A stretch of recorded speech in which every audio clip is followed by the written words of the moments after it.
Hooray! Finally got the darn thing to work.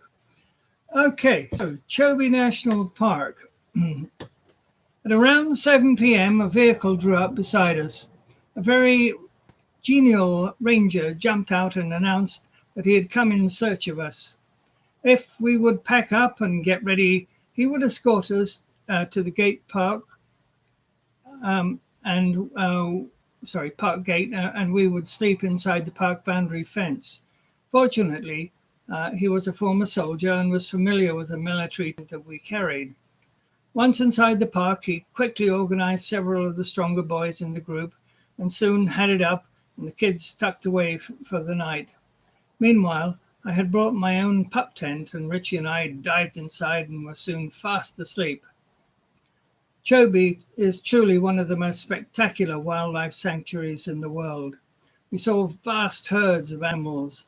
The highlight had to be parking a few feet from a pride of lions that had gorged themselves on a zebra they had brought down only an hour earlier. I personally would have considered it insanity to be so close to them in an open truck, but our affable Ranger Rick, which is what he called himself, assured us that there was no threat to us unless we were foolish enough to try and approach the carcass. Needless to say, none of us tried.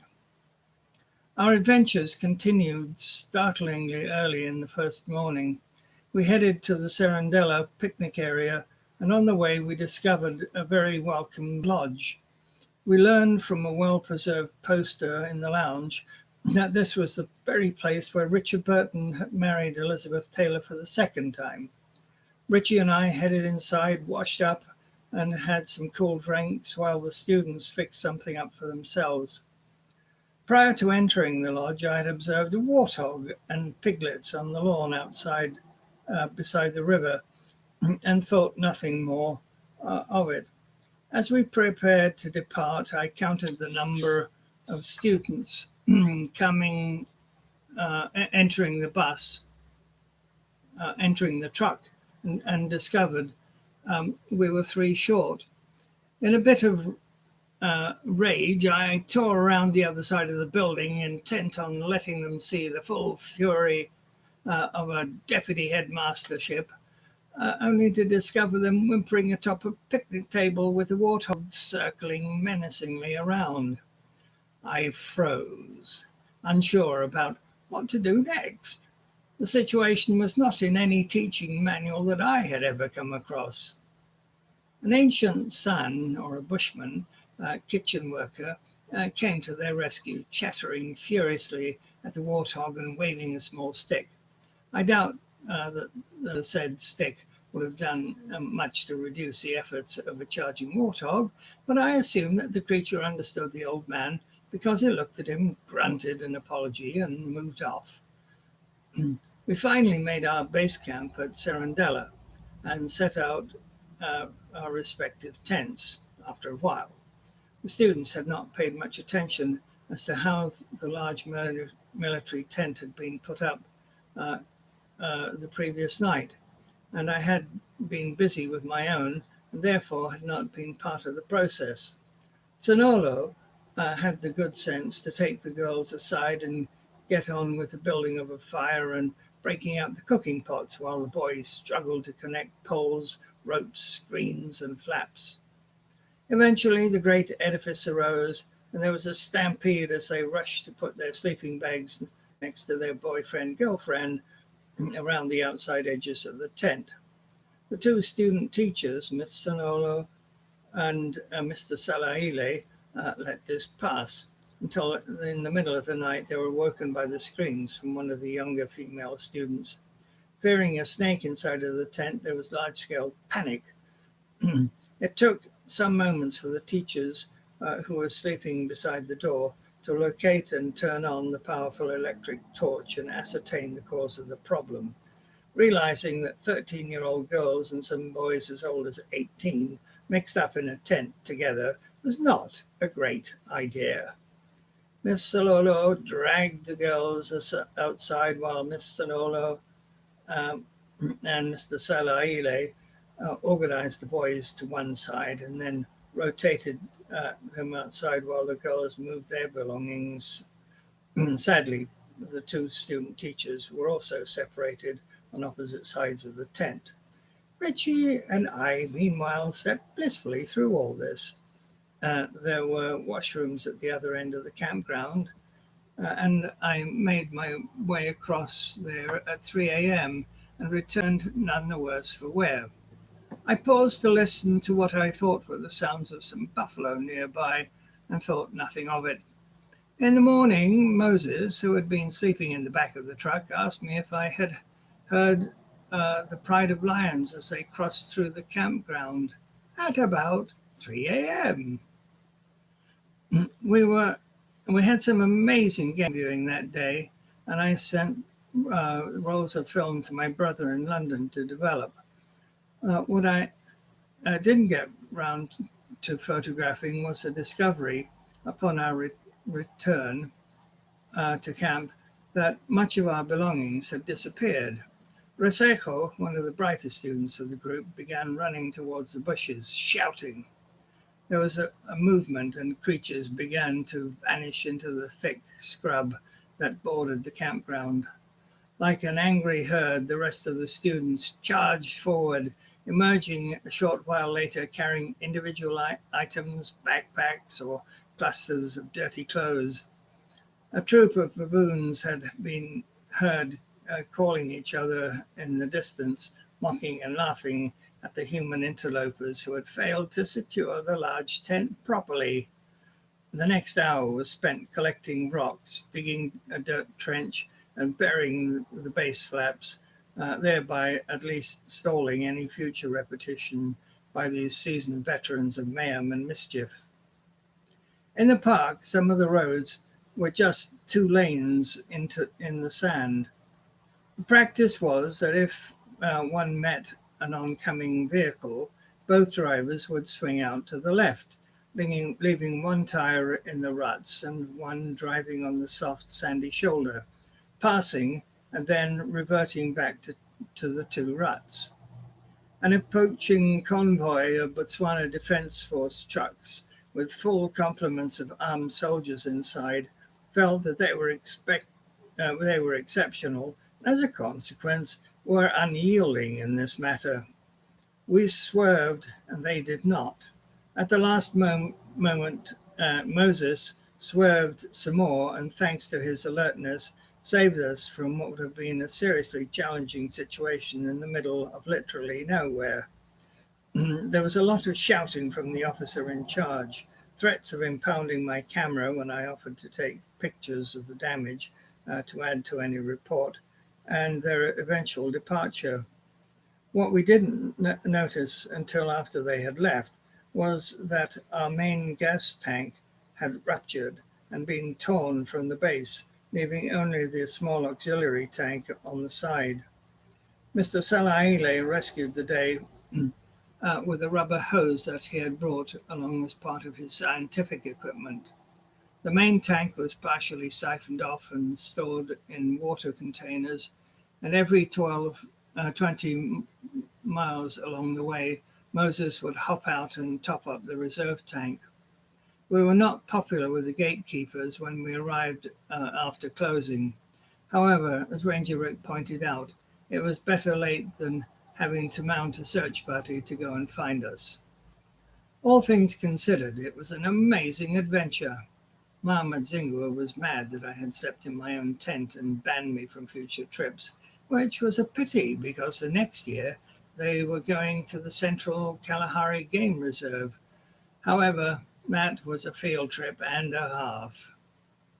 Mohammed Zingua was a frighteningly effective interrogator, and I witnessed even the toughest of the students wilting under her relentless questioning. She had her own cattle outside in Salibe Pique and a small butchery there as well.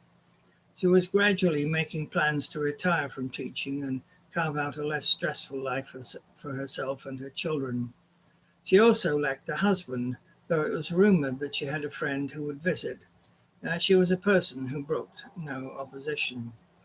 Sadly, when I wrote a letter to the ministry asking that I be allowed to continue to pay my rent by cheque, something that she cracked down on after several of the staff had given her NSF cheques, I earned her enmity. The proper channel was for the letter to have been approved by her before it actually arrived at the ministry office. Oratile typed the letter for me, but was afraid to show it to her. I am surmising that it was out of fear and sent it directly. At the next staff meeting, the headmistress lectured the staff about betraying trust, and I slipped out to ask Oratile if she had shown Mahmoud Singh with the letter before posting it. The truth of the matter came out, but I was already tossed in the bin. Thereafter, she began to count on the home economics teacher for serious matters, and she was in a position to see me tossed out of the country when it came time for my contract to be renewed. However, I still had my uses. I managed to persuade her and the rest of the staff that it was possible to raise money by having students walk, something they did every day without having to think about it. Our initial goal was to generate funds to build a multi-purpose dining hall. At first, it was a hard sell. The sponsored walk required the students to sign up parents and friends to contribute a few tebe per kilometre, and then collect the money and donate it to the school. They were quite good at it the first part, but the money that usually was handed over never seemed to match the donor sheets. What did make money for us was having celebrity walkers, which included the owner of the largest outfitters and tanners company in the north of the country. The walks took place on a Saturday and there was a lunch and entertainment, so it proved to be a popular community event. My job was to drive around picking up the casualties. On the day before, I had headed around the 20-kilometre course on foot with a group of senior students, most of whom chose to run the entire course and then catch up with me and walk the rest of the way to keep me company.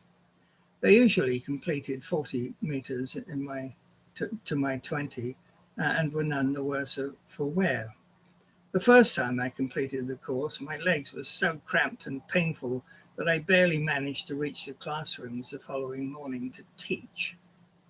On the big day, I followed behind everyone with large bottles of water, which was appreciated by many, and I scooped up stragglers and strugglers, all of whom managed miraculous recoveries as soon as they returned to the school. These student-funded fundraising walks became an annual fixture, and eventually 2 more schools in the village decided that this was a good thing too.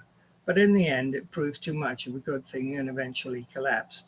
However, it was great fun, and the whole village enjoyed feasting and dancing while it lasted. Dear Bro, March 1994. There are images of Botswana that are likely to haunt me forever. Picture a child who has been so starved of normal things in life that she is filthy and unkempt, and then dress her in a school shirt and a tutu. It is after school, and she is walking along a dusty back road towards you. And even though she has seen your car 1,000 times before, it does not register, and she makes a face and spits into the dirt. Yesterday, I was holding Kesabonye by the hand, dragging her to my office as she twisted and turned, trying to get away from me and turn on her tormentors. Ben, one of the smallest and most bullied of the Form 2 boys, led the mob, tears streaming down his dusty face, shouting insults at her. The mob was yelling at me and that she was the cause of what was happening. Unfortunately, I was the lone staff member in the midst of this scene. I have never been so afraid for a child in my life. The pain was so raw, as if she had been sliced open by a knife and her innards were tumbling onto the ground. I managed to get her into my office and closed the door. I held this tiny, enraged, bloody, and dusty ball of humanity who, despite her diminutive figure, was incredibly strong, and it was all I could do to prevent her from breaking free and rushing back outside to face them again. It must have been a good 5 minutes before she collapsed like a balloon with the air suddenly taken out of it. I lowered her into the chair and stood in front of her, and in doing so, discovered that she had urinated on me. I managed to call Sonolo, the school clerk, to take Cassibonne to the scarf washroom and wash her down. I went outside and ordered the students to move away from the building and instructed Ben to go to his classroom and wait for me. He wiped his nose on his shirt and headed for the gate instead. I let him go because he would have to come to school tomorrow. My immediate instinct was to drive Cassibonne to Francistown and purchase a proper uniform for her, along with shoes, a pair of jeans, and some T-shirts, just as she just so she could look like everyone else. I didn't because I knew that in that tiny it was just a tiny bandage on a large bleeding wound. Her mother is a desperately poor and somewhat deformed prostitute with a serious mental condition and nowhere recognizable to call home. Putting new clothes on Cassibonne would likely mean that her mother would appear at a bar wearing them before the day was over. What do you do when faced with such desperation, such poverty, in a country unable to afford the kind of social services that are needed when the traditional extended families are not able to offer a solution? It was primal and cruel when the children turned on her because she had run into Ben and knocked his food to the ground um, at lunchtime. Ben was merely the cipher for the pack viciousness, the wolf pack turning on the weakest member. There was no chance that she would speak to me, so when she returned, I asked Sonolo to write a brief note in Setswana to her mother and to send Cassibonne home with it. But what did that accomplish? Where did she go? Certainly there was no one to look after her, let alone show up the next day with her daughter to discuss the issue. She likely wandered off somewhere and played by herself in a place where she hoped she would not be found when the others returned home after school. Seeing her dressed in her tutu as I drove back from my post office run that evening was like living inside a piece of surreal art, like a Dali painting, but alive. For a brief instant, the heat and dust combined in red and yellowing stripes, and the trees melted. I wondered how soon and for what reasons she would die. Africa can be like that at times. Ciao for now.